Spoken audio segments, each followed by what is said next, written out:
Macaroni. Da mais security bimwe.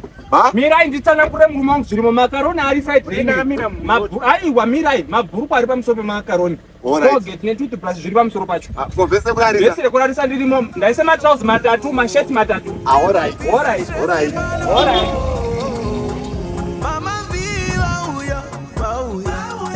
Maisara.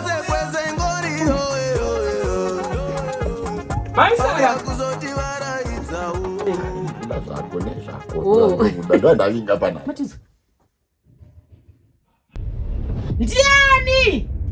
Ndine emergency vhura. Ndimaivhai vhura kana.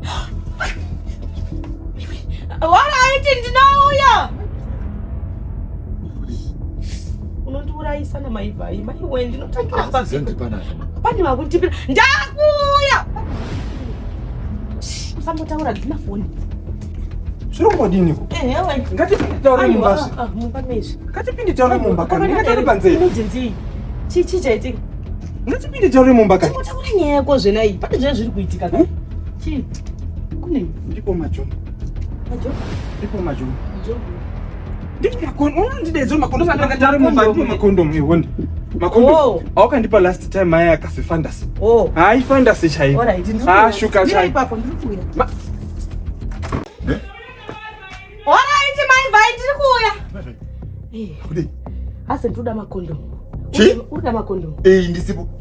Ndisipo ndoda makondo. Mira ntokubayendi. Utakatokuda. Uri kuti kidinga iko? Uri kunonoka ngei? Ndikutsvaka yo. Mira. Buda ita semunhu mukuru. Saka udati akapinda muno mini ndimatsara ini. Zvine basa rei.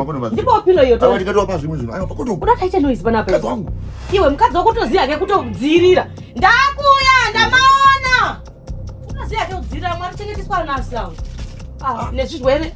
Iwe. Kudomesa. Esa ya. Amaizara oba. Ndakutauya. Ndauya. Aisara kani. Ndakarwa netime iwe. Akomana.